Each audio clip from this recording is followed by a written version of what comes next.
वसुदेवसुतं देवं कंसचाणूरमर्दनं देवकी परमानन्दं कृष्णं वन्दे जगद्गुरुम्।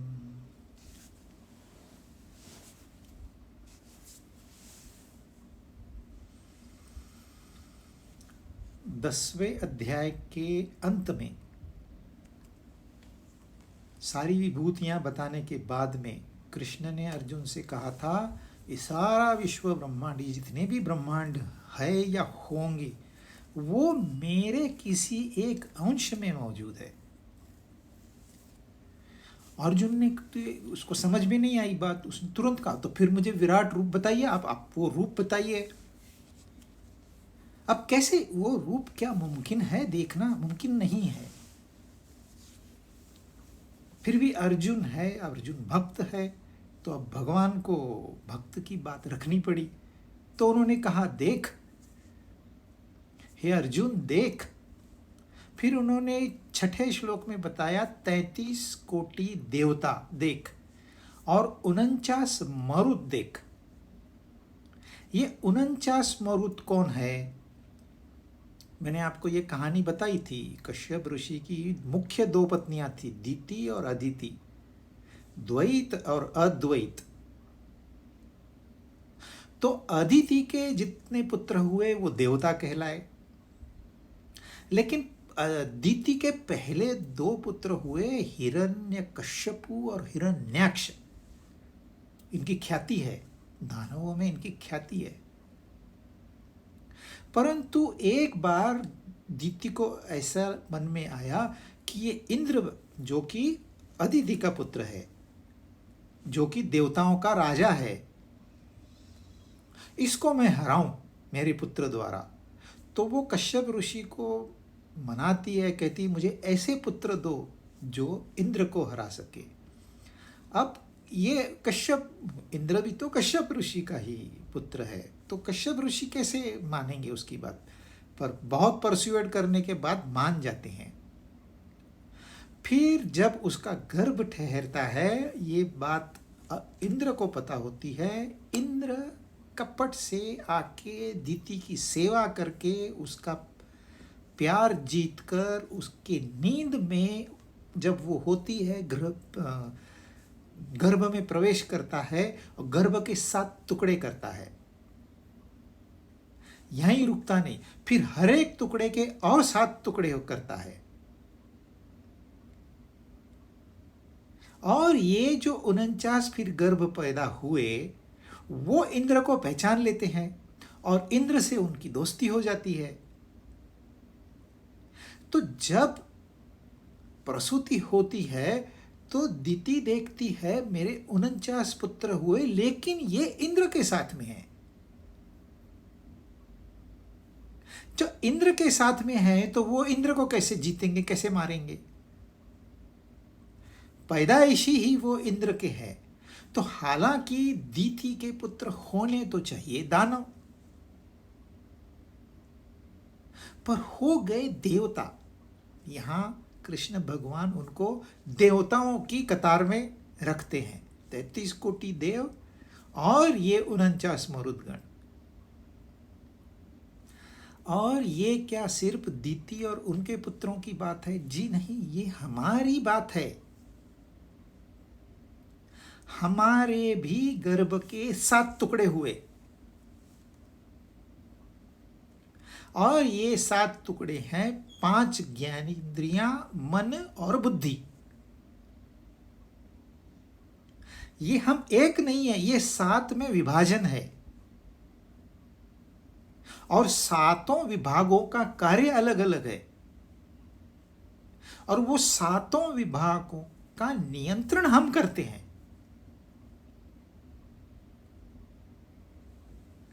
और इन 7 के 7 विषय हैं।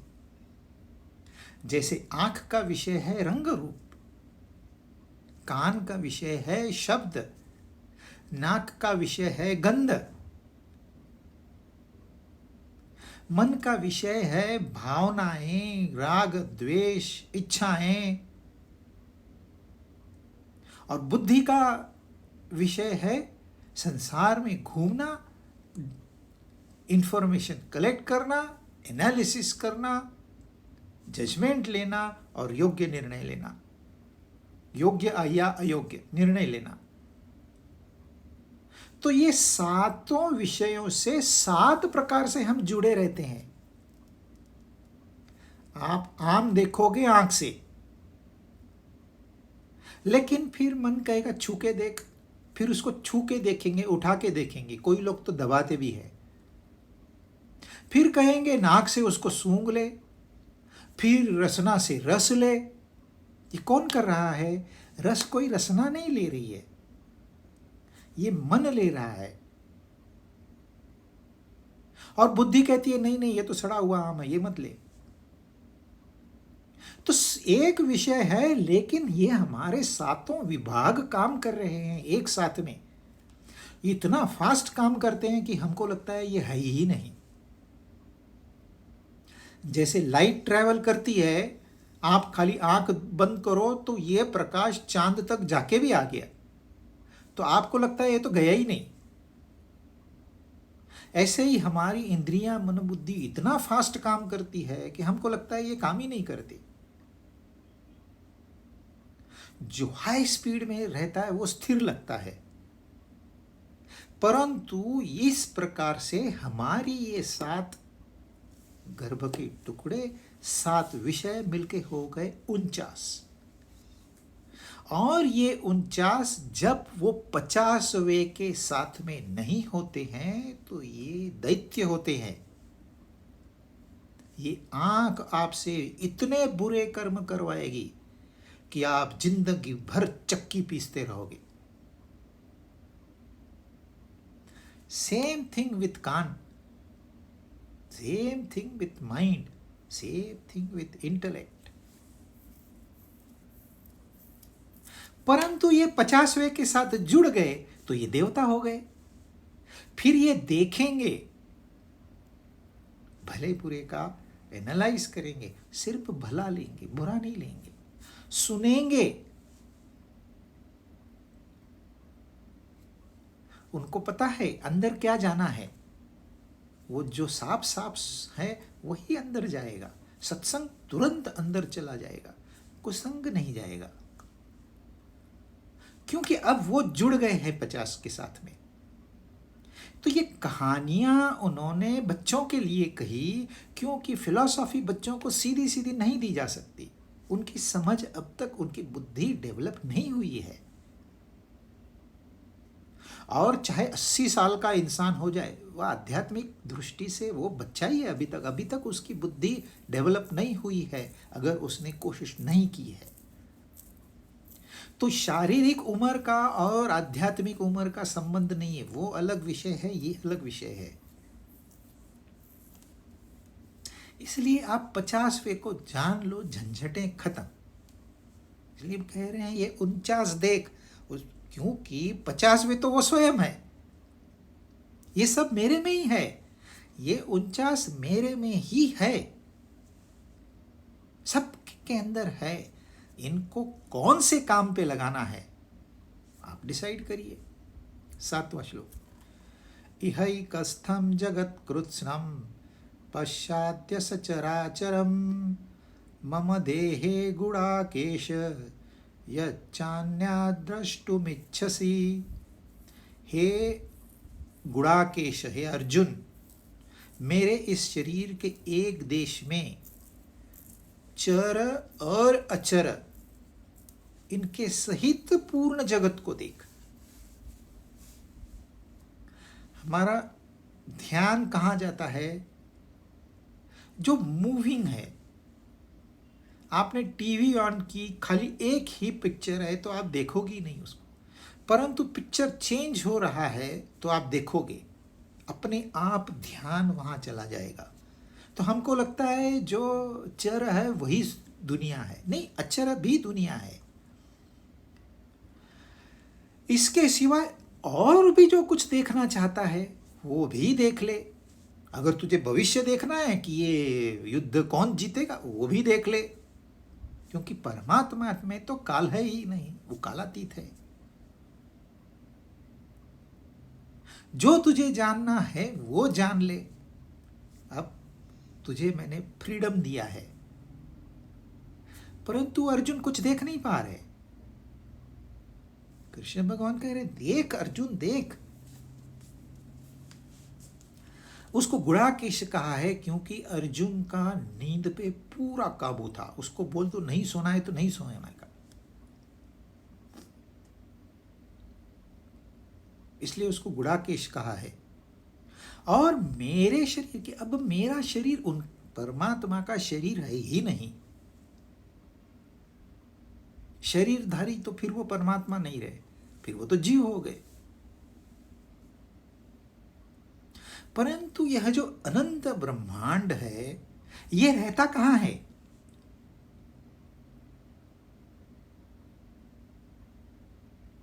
ग्रह, तारे, आकाश, गंगाएं, ये तो आकाश में रहती है। परंतु आकाश कहां रहता है?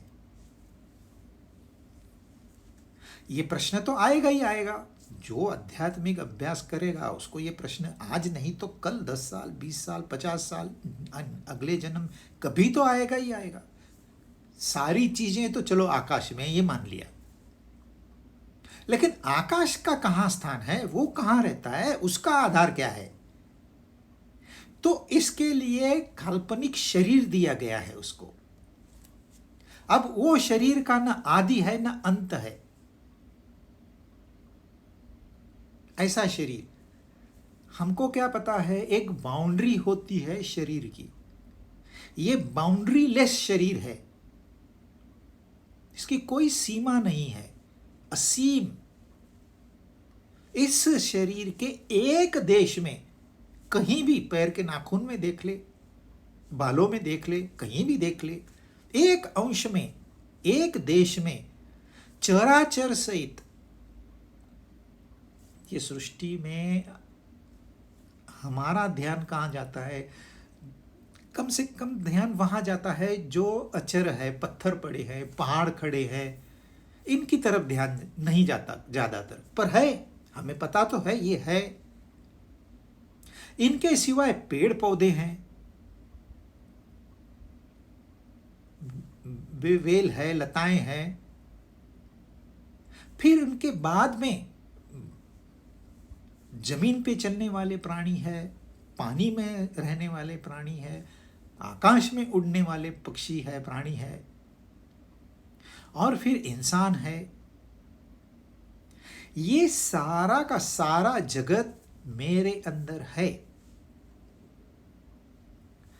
10वें अध्याय में क्या कहा था? ये जगत में मैं हूं। आप वो पेड़ देख रहा है, ये मेरी विभूति है। वो हाथी देख रहा है ऐरावत, वो मेरी विभूति है। दैत्यों में प्रहलाद देख रहा है, वो मेरी विभूति है। अर्जुन मेरी विभूति है, कृष्ण मेरी विभूति है। सब में मैं हूं। और हमारा ध्यान मैं पे गया ही नहीं, विभूतियों पे गया, तो हम विभूतियों में ही फंसे रहेंगे। तो गीता का ज्ञान हुआ ही नहीं, फिर से पढ़ना होगा। अब यहां कह रहे हैं अब मुझ में है ये सभी, अब मुझे देख। क्योंकि अर्जुन ने कहा मुझे अभी आप अपना रूप बताइए। मुझ में मतलब मैं ही इस संसार में व्याप्त हूं, ये संसार ही मुझ में व्याप्त है। आप समुद्र में जाइए, जितने प्राणी हैं उनकी मीटिंग लीजिए, पानी को भाषण देने को कहिए, पानी कहेगा तुम में जो भी विराजमान है मैं हूं। ऑक्टोपस में मैं हूं, शार्क में मैं हूं, क्योंकि पानी वो लेते हैं, उसके सिवा उनकी सांस चलती ही नहीं है। और तुम सब पानी में हो। अब मुझे देखो। अब कोई तो एक मछली होती है, कभी तो बाहर आती है, बहुत पानी के लिए तरसती है, तड़पती है। अब तो जान जाने को है, एक दर्शन तो दे दो पानी, फिर पानी में चली गई, तब उसको पता चला कि पानी है, तब तक पता नहीं चला। ऐसे हम भी उनके अंदर विराजमान है, लेकिन हमको पता नहीं चलता। जब दुखों का पहाड़ टूट पड़ता है तो हम कहते हैं भगवान ये क्या, तब जाके उसकी याद आती है। बस वो पहाड़ निकल गया, याद भूल गए। परमानेंट उसको याद कैसे करें, यह प्रयास है गीता का। तो संपूर्ण चराचर सहित जगत को देख ले। क्या कह रहे हैं? देख ले, जैसे कि है सब कुछ, दिखाई दे रहा है सबको? नहीं, किसी को भी दिखाई नहीं दे रहा है। और जो कुछ देखना चाहता है वो भी देख ले।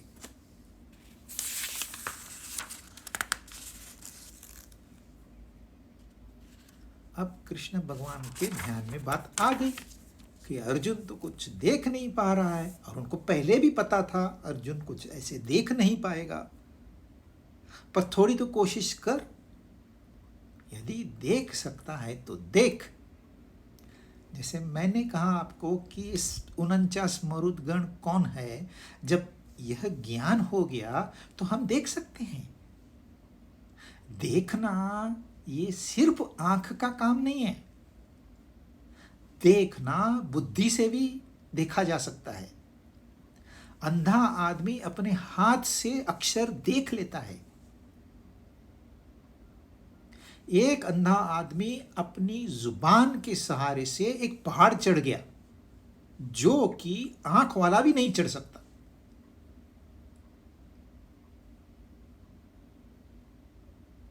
तो देखने का मतलब सीमित नहीं है, क्योंकि ये आंखें तो है क्या, इतनी छोटी सी, just one drop in ocean. ये आंखों की बहुत ज्यादा शक्ति नहीं है। ये तो आप स्किन के ऊपर के बैक्टीरिया नहीं देख सकती, और क्या देखेगी। पर बुद्धि के बल पे हम जान जाते हैं हमारे स्किन के ऊपर बैक्टीरिया है कि नहीं है। तो देखना यह बुद्धि का भी विषय है। बुद्धि से अब हमने 49 मरुदगण देखे, हम उन्हें बुद्धि के आधार पे देखे, आंखों से नहीं देखे। हर बात आंखों से देखने की जरूरत नहीं है। आप सपना देखते हो, क्या आंखें खुली करके देखते हो? प्रयत्न करना आंख खोलने का, जब सपना आ जाए। बंद आंखों से देखते हैं। वहां दूसरी आंखें होती है, उधार की आंखें, उधार का शरीर, उधार का नाम, सब वो विश्व ही अलग होता है। वो मन की आंखें हैं। भक्त मन की आंखों से भगवान का दर्शन करता है। ये समझना होगा कि मन की आंखों से कैसे दर्शन करते हैं। जब तक ये पता नहीं, तब तक हमारा विश्वास ही नहीं। ये झूठ बोलता है। अरे हमको नहीं दिखाई दे रहा है, तुझे कैसे दिखाई दे रहा है? ज्ञान चक्षु है, मन के चक्षु है, हमको पता ही नहीं है। इसलिए वो फिर हमको याद दिला रहे हैं 33 कोटि देवता है, 49 मरुदगण है, याद दिला रहे हैं, और कुछ नहीं।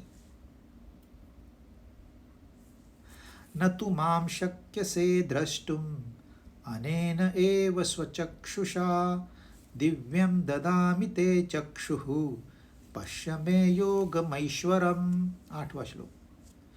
परंतु इस अपनी आंख से मुझे देख नहीं सकता तू है अर्जुन। अब भगवान कह रहे हैं, पहले क्या कहा? देख देख देख। अब कह रहे हैं तू इन आंखों से नहीं देख सकता। क्या तेरे पास वह श्रेष्ठ आंखें हैं? नहीं है। तो मैं तुझे दिव्य चक्षु देता हूं,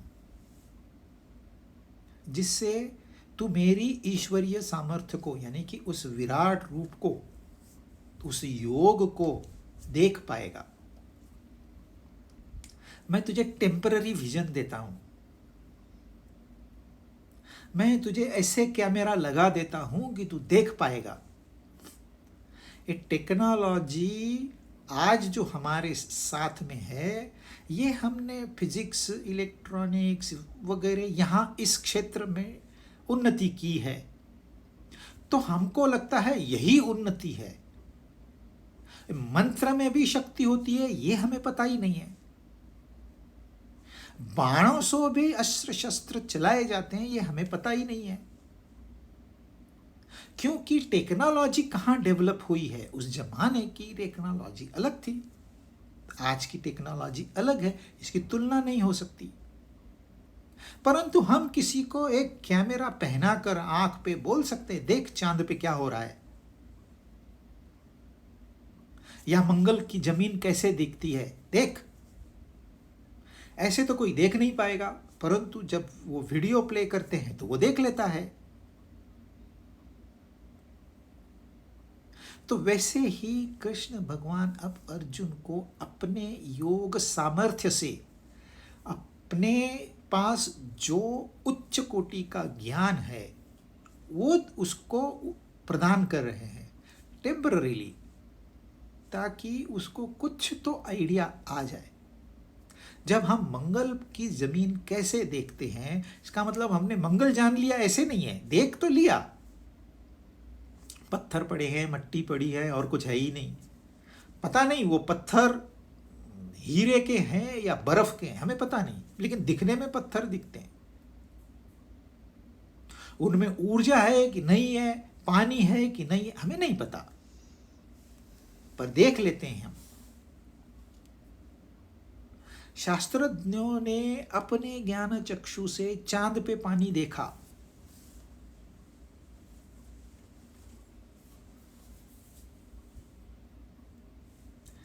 एक गांव है जहां बिजली नहीं है पर बहुत बड़ा तालाब है। उसी गांव का एक लड़का शहर गया, इलेक्ट्रिक इंजीनियर बन के आया।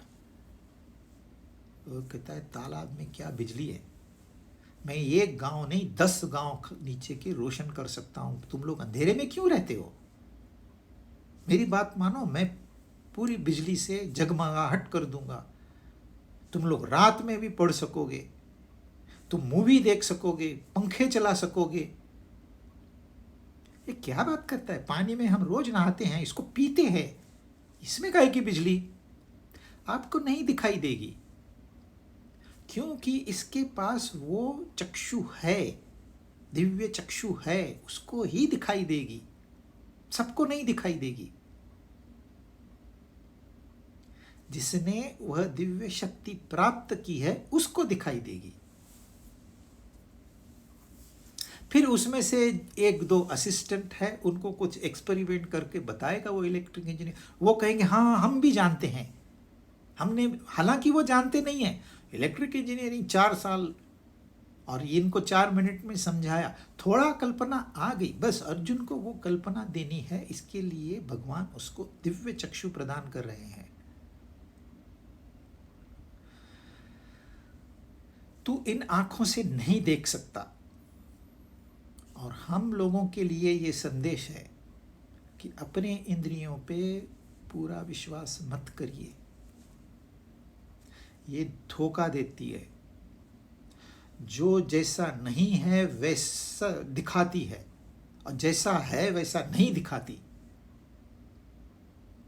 आंख हो, कान हो, नाक हो, त्वचा हो, रसना हो,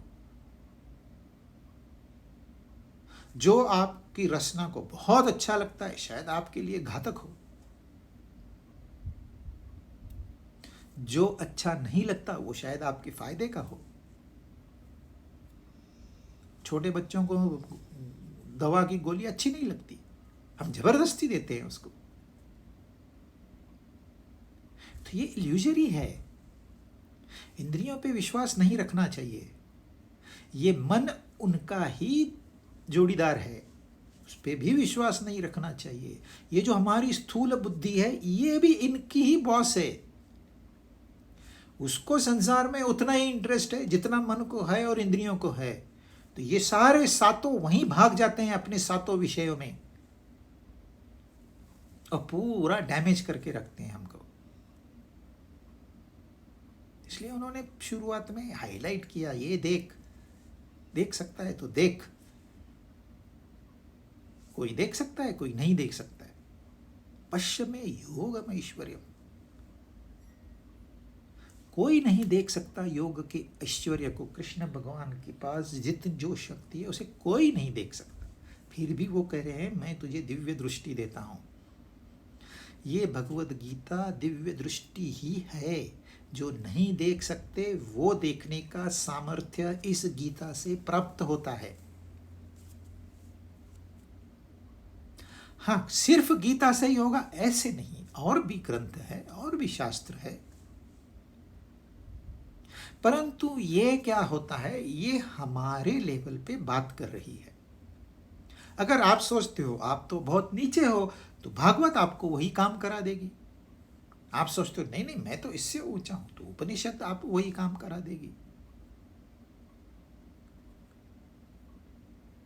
परंतु दिव्य दृष्टि प्राप्त हो सकती है। क्या हम चाहते हैं? अर्जुन ने चाहा। क्या हम चाहते हैं?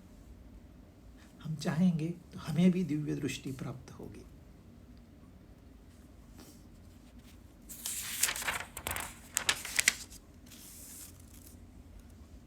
अब अर्जुन को दिव्य दृष्टि प्राप्त हो गई।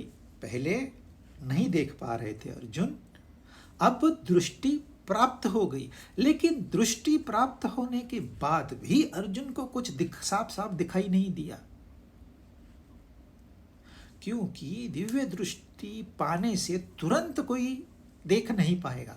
ज्ञान का प्रभाव ऐसे होता है कि तुरंत उसका असर नहीं दिखाई देगा, उसको समय लगता है। वो डाइजेस्ट होना चाहिए, हजम होना चाहिए। जैसे हम भोजन करते हैं तो हजम होना चाहिए, तो उसको समय देना होगा। वैसे ही मनन चिंतन निधिध्यासन करते हैं तो समय देना होगा, तुरंत कुछ नहीं होगा। Settle down.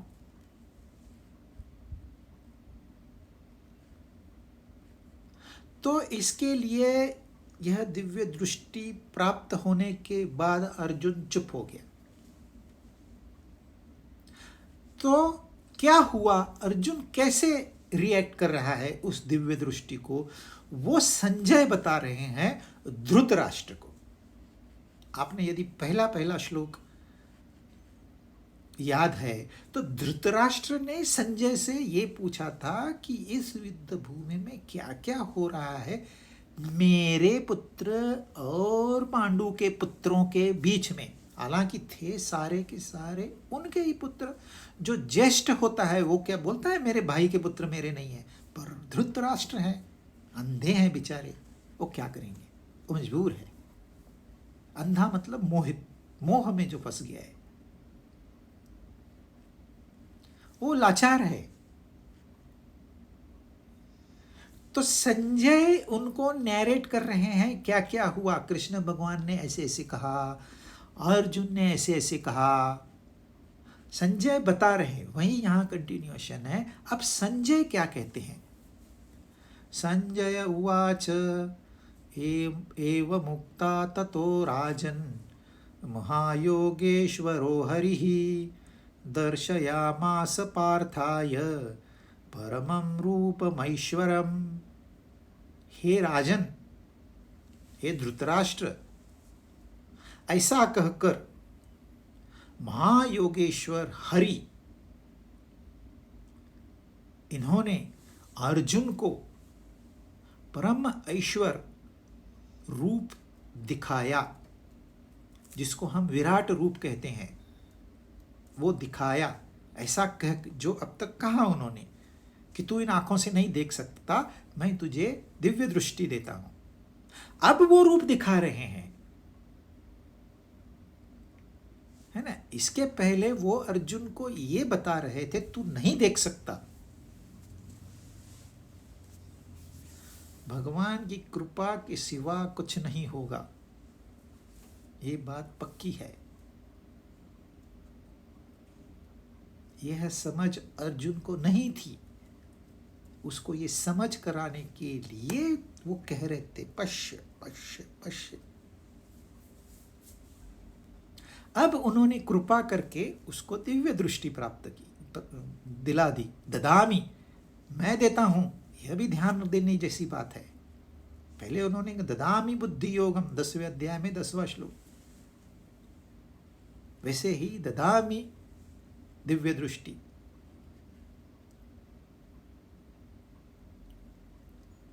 तो हे धृतराष्ट्र, हे राजन, राजन मतलब धृतराष्ट्र, कह रहे हैं संजय, महायोगेश्वर हरि है कृष्ण और पार्थ है अर्जुन।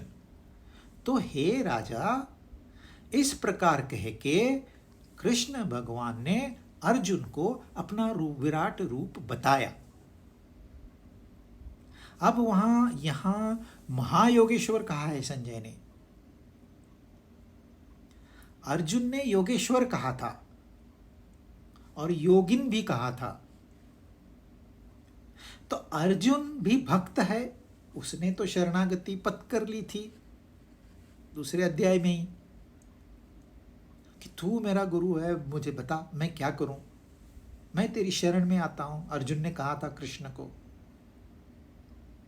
तो अर्जुन भक्त है, लेकिन वो छोटा भक्त है। उससे बड़ा भक्त है संजय, क्योंकि संजय को पहले से ही दिव्य दृष्टि प्राप्त है। युद्ध शुरू होने के पहले व्यास जी धृतराष्ट्र के पास आए कि तू अंधा है, देख नहीं पाएगा युद्ध भूमि में क्या हो रहा है, मैं तुझे दिव्य दृष्टि देता हूं, देख लेना। क्या देखेगा? 100 पुत्र मर रहे हैं मेरे, ये देखेगा। धृतराष्ट्र, नहीं नहीं नहीं बाबा, मैं नहीं देख पाऊंगा ये युद्ध। तू ऐसे कर, दिव्य दृष्टि संजय को दे दे। अब संजय भी तो बड़ा भक्त है, उसने भी अपने इंद्रियों को काबू में करके रखा है। धृतराष्ट्र भक्त नहीं है तो उनको दिव्य दृष्टि कैसे प्रदान होगी? वो तो ले भी नहीं सकते, देने वाला खड़ा है, ले। देखिए, हमारे नसीब में है बहुत कुछ, लेकिन हम लेने की काबिलियत नहीं है, हमारी एबिलिटी नहीं है, इसलिए हमको प्राप्त होके भी अप्राप्त ही रहता है। कोई लोगों के पास इतना धन पड़ा है कि वो जिंदगी भर बैठ के उड़ाएं तो भी खत्म नहीं होगा, पर वो भीख मांगते फिरते हैं, मुझे ये दे दो, मुझे ऑर्डर चाहिए, मुझे ये चाहिए, मुझे वो चाहिए। है तुम्हारे पास, लेकिन वो ज्ञान ही नहीं है। इंफॉर्मेशन है, उनके पास पासबुक है, बैंक में बैलेंस दिख रहा है, इतने 50 करोड़ बैलेंस है, दिख रहा है, बस समझ में नहीं आता क्यों। हमारी उसकी वह पात्रता नहीं है, इसलिए पात्रता कमानी है। ये धन क्या चीज है? आप यदि पात्र हो तो सारी चीजें दौड़ कर आ जाएगी, और अपात्र के पास कितना जबरदस्ती वो सारी चीजें ले आए, उसका भोग नहीं ले पाएगा। डायबिटीज को मीठा अच्छा लगता है, डायबिटिक पेशेंट को, अब क्या करे? चुरा चुरा के खाता है। अब चुरा के खाना भी कोई खाना हो गया? चोरी करके छुप के खाना कैसे लगता है? मजबूर है, पात्रता नहीं है, खाने की भी पात्रता नहीं है, थोड़ा सोचना होगा। तो संजय जो है वो अर्जुन से श्रेष्ठ भक्त है, और संजय से श्रेष्ठ है वेद व्यास, क्योंकि संजय को दिव्य दृष्टि वेद व्यास ने दी, क्योंकि दिव्य दृष्टि वेद व्यास के पास भी मौजूद है। क्योंकि ये विजुअलाइज करना, 1,00,000 श्लोक कहने हैं मुझे, 1,00,000 श्लोक, यहां एक श्लोक पे हमारी क्या हालत होती है। 1,00,000 श्लोक बिना रुके मुझे कहने हैं, क्या उसका विजन होगा? हम सोच भी नहीं सकते, वो हमारी कल्पना के भी बाहर है, पर हुआ है। क्योंकि व्यास हुए कि नहीं, हमें उसका कोई इंटरेस्ट नहीं। गीता है कि नहीं? जब गीता है तो किसी ने तो लिखी, आप उनको व्यास भगवान कहिए और कोई नाम दीजिए, किसी ने तो लिखी, प्रूफ है, एविडेंस है। और व्यास भगवान से भी श्रेष्ठ है स्वयं भगवान कृष्ण। तो तो ये हिरार्की है यहां पर। तो इसके लिए संजय अर्जुन ने योगेश्वर कहा, संजय महायोगेश्वर कहते हैं, superlative degree, good, better, best.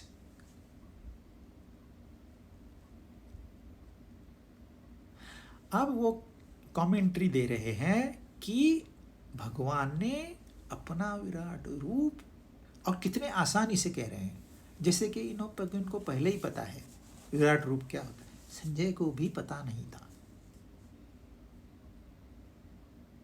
Divya दृष्टि प्राप्त थी, पर यहां का जो सीन है वो कुछ अलग है, क्योंकि ये हमें पता चलेगा आखिरी में 18वें अध्याय में। उन्होंने, संजय ने अब यहाँ कहा है, तो अब फिर वो 18वें अध्याय में ही बात करेंगे, तब हमें पता चलेगा संजय की क्या स्थिति है। लेकिन अब वो कमेंट्री दे, अब उनका क्या काम है, जो जैसे हुआ वैसे धृतराष्ट्र को बताना। संजय का और कोई नहीं है इसमें मकसद, he is very objective. Sanjay अगर इन्वॉल्व हो गए इस विराट रूप में, तो फिर कमेंट्री कैसे बताएंगे। इसलिए वो अपना स्थान, एक रिपोर्टर का क्या होता है, रिपोर्टिंग करना। आपका पास्ट कुछ भी हो, आप बहुत बड़े अमीर आदमी थे, आप बिजनेसमैन थे, आप डॉक्टर थे, अब आप रिपोर्टर हैं, सिर्फ रिपोर्ट करिए, B objective in what ever you do. तो संजय ऑब्जेक्टिवली आसानी से कह रहे हैं कि कृष्ण भगवान ने अपना विराट रूप दिखाया अर्जुन को। अर्जुन ने देखा कि नहीं, अभी बाद में पता चलेगा। अब ये विराट रूप का वर्णन करते हैं कौन, संजय, किसको, धृतराष्ट्र को। अब विराट रूप दिखाया तो धृतराष्ट्र की कोई रिएक्शन है क्या, नहीं है, क्योंकि उन्हें विराट रूप में कोई दिलचस्पी है ही नहीं। उनको दिलचस्पी किसमें है, मेरा पुत्र दुर्योधन जीतेगा कि नहीं जीतेगा। जो मोहित आदमी होता है ना, उसका दृष्टिकोण बहुत संक्षिप्त होता है, लिमिटेड। वो जिंदगी में कुछ हासिल नहीं कर सकता। इसलिए धृतराष्ट्र की क्या हालत हुई, भीम उसको ताने मारता था, खाली बैठ के खाता है तू, वो भी अपने पुत्रों की कमाई नहीं, जिसको तू अपना पुत्र कहता था। लेकिन युधिष्ठिर कहते थे नहीं, हम आपके पुत्र हैं, आप हमारे पितामह हैं। तो ये हालत थी धृतराष्ट्र की। तो धृतराष्ट्र का इसमें कोई रोल नहीं है। एक प्रश्न उन्होंने पूछा, बता क्या हो रहा है, खत्म। अबे उनको क्या दिलचस्पी है इसमें, अज्ञानी आदमी को क्या दिलचस्पी होगी ज्ञान में। वो ओढ़ के सो गया है, पत्थर के जैसे पड़ा है, न उसको कोई इच्छा है, न उसको कोई ध्येय है। वो क्या करेगा, वो टाइम पास। और एक दिन निकल गया, और एक दिन निकालना है। अब संजय वर्णन कर रहे हैं 10वां श्लोक। अनेक वक्र नयनम अनेकात् अद्भुत दर्शनम अनेक दिव्याभरणम दिव्यानेकोद्यतायुधम। जिनके अनेक मुख और अनेक नेत्र है, वह विराट रूप, ऐश्वर्य रूप, उसका वर्णन संजय कर रहे हैं, जिसका वर्णन हो नहीं सकता। अनेक मुख और अनेक नेत्र है, अनेक उनके अद्भुत दर्शन है, अनेक अलौकिक आभूषण है, और हाथों में उठाए हुए अनेक दिव्य आयुध है। अब अनेक अनेक अनेक मतलब अनगिनत, अनगिनत आयुध है। आयुध, युद्ध करने के लिए जो भी लगता है वो आयुध, भाला हो, तलवार हो, गदा हो, तीर कमान हो, लाठियां हो, अनेक आयुध उनके हाथों में है। तो कितने हाथ होंगे सोचिए। अनेक आभूषण है। अब भगवान का वर्णन आप करोगे तो कैसे करोगे। भक्त को अब मेरे भगवान क्या ऐसे नंगे नंगे रहेंगे क्या? नहीं, वो तो दिव्य दिखने चाहिए। दिव्य दिखने के लिए आभूषण चाहिए। आप देखिए यहाँ मंदिरों में पत्थर की मूर्ति को कितने आभूषणों से सजाया जाता है, लेकिन वो भक्ति का एक प्रकार का एक्सप्रेशन है। हालांकि आजकल तो व्यापार हो गया है, भगवान को हार पहना दो तो लोग हार चढ़ाएंगे, एक हार पहना दो 100 हार चढ़ के आ जाते हैं, उनका क्या होगा वो भगवान जाने। परंतु जो ओरिजिनल सिस्टम है उसमें भक्त की भक्ति यहाँ वो अपने को नहीं पहनता, आभूषण खुद नहीं पहनता, भगवान को भी नहीं, भगवान की मूर्ति को। भगवान की मूर्ति अलग है, वो प्रतिमा है, भगवान नहीं है, फिर भी वो चढ़ाता है।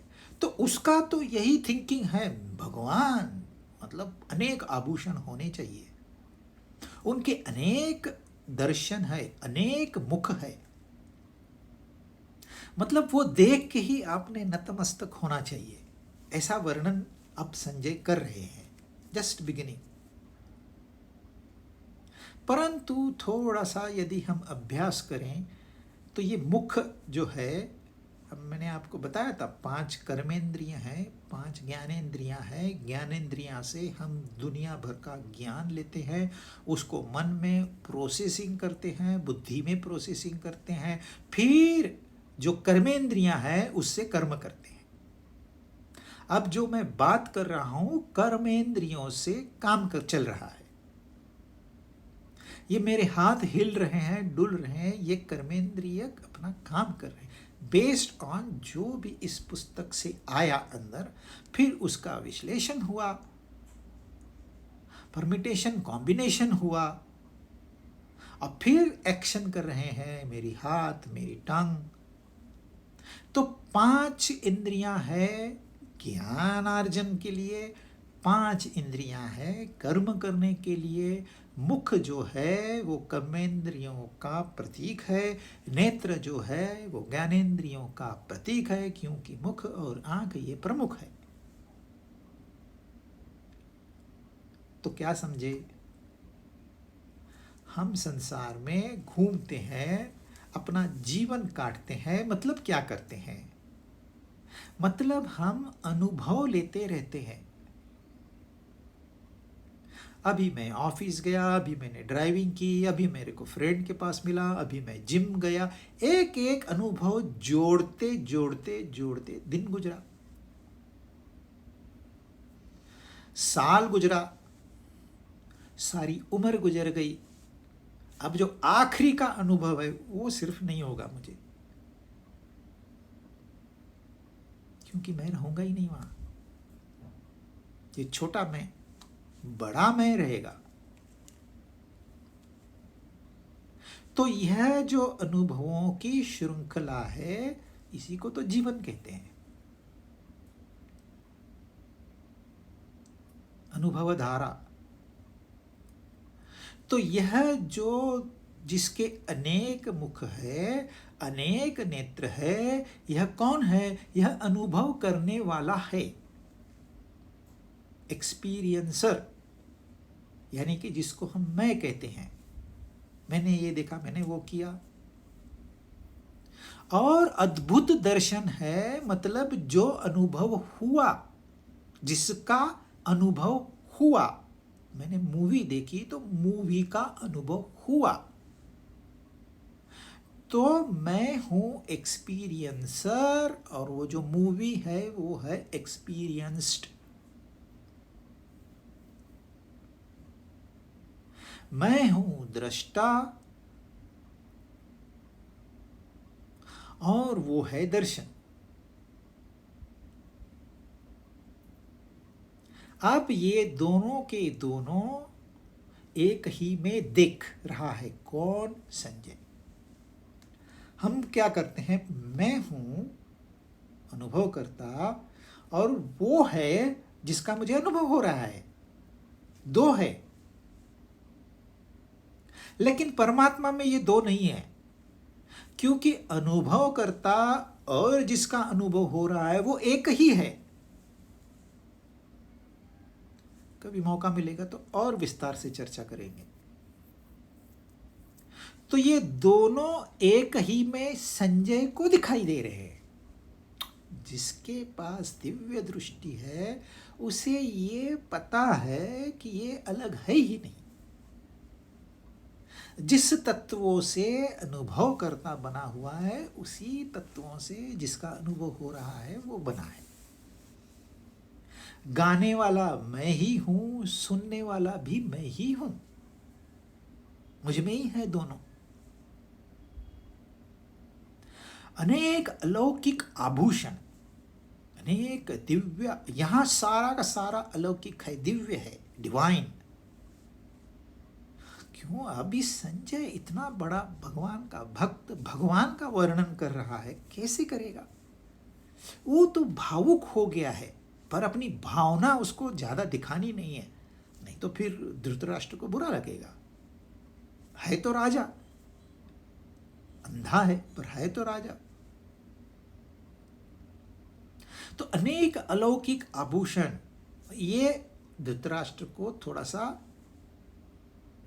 भाई तूने जो मिस किया है वो किसी किसी के नसीब में होता है।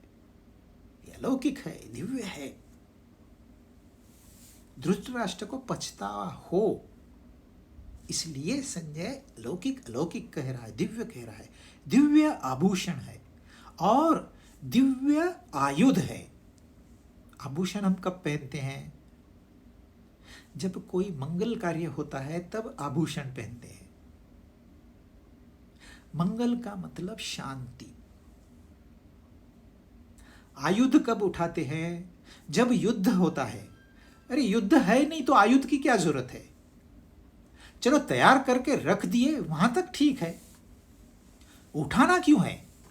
उठाएंगे तो तभी जब युद्ध होगा। युद्ध का मतलब अशांति। तो शांति और अशांति हमारे लिए है। अरे यार मुझे शांति चाहिए, हमको शांति चाहिए क्योंकि हम अशांत हैं और हमको टेम्पररी शांति मिलते रहती है, हम इसके लिए शांति शांति करते रहते हैं। लेकिन शांति और अशांति परमानेंटली एक ही में है, दो है ही नहीं। क्योंकि अशांति नाम की कोई वस्तु इस संसार में है ही नहीं। युद्ध की कहीं भी कोई आवश्यकता है ही नहीं। हमारा दिमाग खराब हो गया है इसलिए हम युद्ध करते हैं।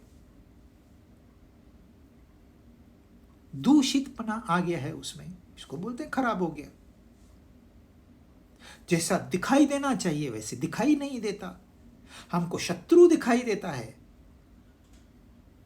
अर्जुन को शत्रु नहीं दिखाई दिया, अर्जुन को पितामह दिखाई दिए, गुरु दिखाई दिए, भाई दिखाई दिए, साले दिखाई दिए, ससुर दिखाई दिए। तो ये दृष्टिकोण हमारा गलत है, वस्तुतः ऐसे कुछ है ही नहीं। 11वां श्लोक। दिव्य माल्याम्बरधरम दिव्य गंधानुलेपनम सर्वाश्चर्यमयं देवम अनंतम विश्वतोमुखम। दिव्य माल्या अंबर धर्म, अंबर कहते हैं वस्त्र, मालाएं जो हम फूलों की, हीरों की, नोटों की, इतनी सारी मालाएं पहनते हैं। अब भक्त के दृष्टि से भगवान बिगर माला के कैसे होंगे? वो तो आभूषण भी है तो माला भी होनी चाहिए ना, मुकुट चाहिए तो कंठहार भी तो चाहिए, नहीं तो डेकोरेशन कैसे होगा, उनकी दिव्यता कैसे दिखेगी? तो संजय वर्णन कर रहे हैं जिनके गले में दिव्य मालाएं हैं, जो अलौकिक वस्त्र पहने हुए। अबे अलौकिक वस्त्र क्या होता है? जिनके ललाट तथा शरीर पर दिव्य लेप जो हम लगाते हैं, आपने देखा होगा कई साधु लेप लगाते हैं, कोई चंदन का लेप लगाते हैं, कोई कुमकुम लेप लगाते हैं, अनेक अनेक प्रकार के। अब ये चंदन का जो लेप रहता है ये चंदन की खुशबू ही देगा, अच्छी अच्छी बातें फैलाएगा। सो दिव्य अगर उन्होंने लेप लगाए है तो दिव्यता फैलेगी। सर्वाश्चर्यमयम, ऐसे संपूर्ण आश्चर्यमय, अनंत, जिसकी कोई सीमा नहीं है, असीम, विश्वतोमुखम, जिसके मुख सब तरफ है, ऐसे देव। किसका वर्णन किया? ऐसे देव का उन्होंने वर्णन किया। दिव्य मालाएं हैं, दिव्य वस्त्र हैं, दिव्य लेप लगाए हुए हैं, दिव्य आश्चर्यचकित करने वाला रूप है, अनंत है और सब तरफ मुख है। किस तरह? हमको तो एक ही मुख पता है, हमने ब्रह्मा की तस्वीर देखी है, 4 मुख पड़ता है। पर अगर आप 360 डिग्री निकालो और एक एक डिग्री में डिवाइड करो तो कितने मुख हो गए? हमको तो 4 है, ईस्ट वेस्ट नॉर्थ साउथ, इतना ही पता है। ज्यादा से ज्यादा 8 दिशाएं पता है। जी नहीं, आप जिस किसी दिशा में, वो 1 डिग्री के भी आप और 1000 पार्ट करिए, और 1,000 पार्ट का और 10,000 पार्ट करिए, तो भी उनका मुख उस दिशा में है। यानी कि ऐसी कोई जगह नहीं है। जब हम सब दिशाओं की बात करते हैं, जगह की बात करते हैं, स्पेस की बात करते हैं, स्पेस में ऐसा कोई स्थान नहीं है जिस स्थान पर वो नहीं है। विश्वतोमुखम, एक्चुअल ये मुख नहीं है वो। हम कहते हैं जर्रे जर्रे में वो है, तो क्या जर्रा आप खोल के देखोगे तो उसमें मिलेगा? जैसे हनुमान की छाती फटी तो राम दिखे, ऐसे होगा? जी नहीं, वो मौजूद है। इसके लिए तो वो दिव्य दृष्टि चाहिए, ज्ञान चक्षु चाहिए समझने के लिए।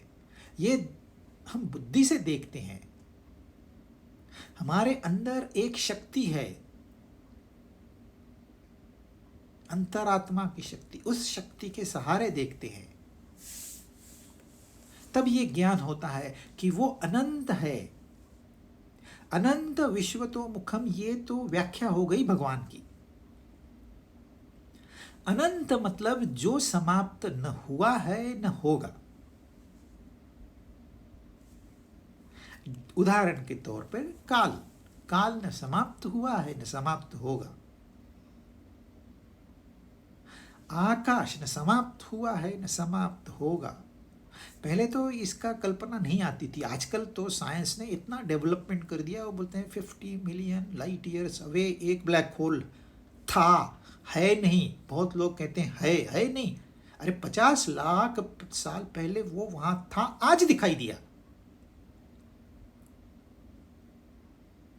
फर्क समझिए, दिखाई आज दिया लेकिन था वो 50 लाख साल पहले। अब क्या है वहां पर, इसके लिए आपको 50 लाख साल वेट करना होगा, क्योंकि लाइट वहां से यहां आने को समय तो चाहिए ना। वो 50 लाख सालों का समय है, 5 करोड़ सालों का समय है। तो आकाश का विस्तार कितना है आप सोचिए। ये तो एक जर्रा सी घटना है। ये आकाश का एक स्मॉल स्वरूप है। आकाश क्या होगा? अनंत, जिसकी कोई सीमा नहीं है। आपको 1 लाख वर्ष दिए, आप यान चला के 1 लाख वर्ष चला रहे हैं, आकाश समाप्त नहीं होगा। इससे आगे गिनती तो मुझे भी नहीं आती। अनंत, अनंत और हर जगह पे मौजूद है।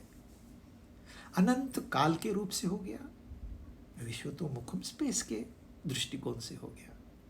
ये भगवान की व्याख्या होगी। 12,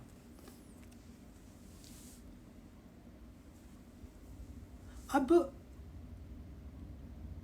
हम कहते हैं ना परमात्मा प्रकाशमय है, जैसे ज्ञान स्वरूप है, प्रकाश स्वरूप है। तो क्या है उनके प्रकाश का स्वरूप?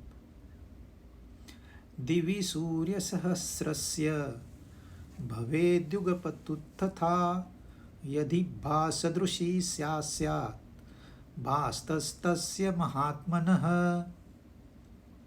यदि आकाश में एक साथ, यदि आकाश में एक साथ 1000 सूर्यों का नहीं, सूर्य सहस्त्र हजारों सूर्यों का उदय हो जाए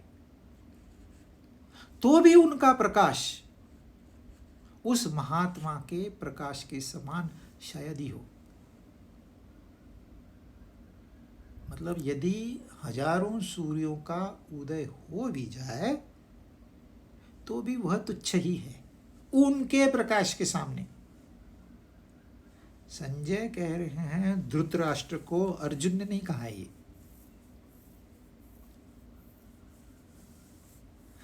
क्या हम एक सूर्य को भी देख पाते हैं? नहीं। 1000 सूर्यों को देख पाएंगे? नामुमकिन। उससे भी भव्य दिव्य प्रकाश उनका है, क्या हम देख पाएंगे? नहीं,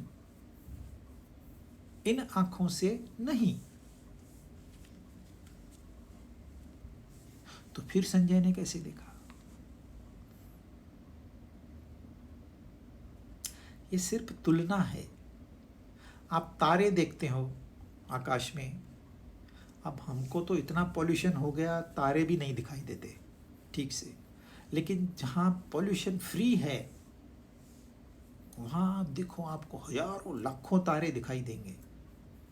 आप हजारों तारों का जैसे दिखता है वो प्रकाश, अगर उनको एकत्रित कर लें और चांद भी आकाश में है और उनकी तुलना करें, तो क्या हजारों तारों की रोशनी से चांद बढ़कर नहीं है?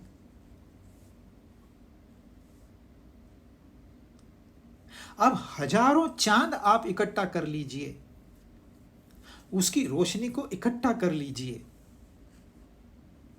तो क्या वो सूर्य की रोशनी से तुलना कर पाएंगे? जी नहीं। हजारों तारों की आप प्रकाश को एकत्रित करिए तो चांद की रोशनी के आगे वो कुछ नहीं है। हजारों तारों चांदों की रोशनी को इकट्ठा करिए तो सूर्य के रोशनी के आगे कुछ भी नहीं। ऐसे ही हजारों सूर्यों की रोशनी को इकट्ठा कीजिए, उनकी रोशनी के सामने कुछ भी नहीं। क्यों? क्योंकि सूर्य को रोशनी देने वाला वो है जिसने सूर्य को रोशनी प्रदान की, वो सूर्य की रोशनी ले भी सकता है।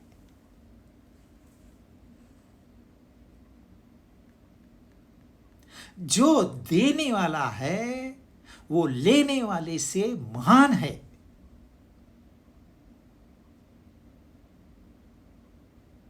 अब ये कहने का तरीका है, अंधे धृतराष्ट्र को कैसे समझाएंगे आप? अरे पांडव ही तेरे पुत्रों से श्रेष्ठ है, लेकिन कोई नहीं कह पाएगा ये धृतराष्ट्र को, कि धृतराष्ट्र मानेंगे ही नहीं। आंख बंद करके सुन लेंगे। आंख तो बंद ही है, जो मन की आंख है उसे भी बंद कर लेंगे।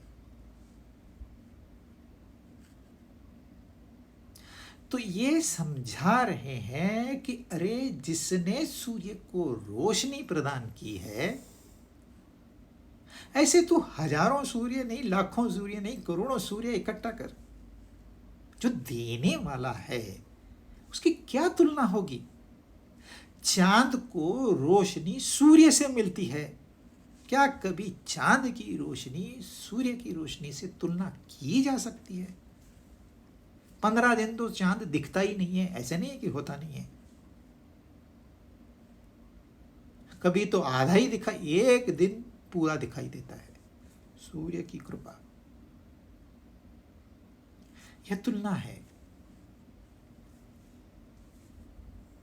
अब संजय ने यह कहा है और फिर वो संजय एक्सप्लेन करेंगे कि अब अर्जुन को क्या महसूस हो रहा है। ये तो भगवान का रूप संजय ने कहा, लेकिन अर्जुन को क्या महसूस हो रहा है ये कहेंगे, उसके बाद अर्जुन महाराज अपना अनुभव बताएंगे, वो हम अगली बार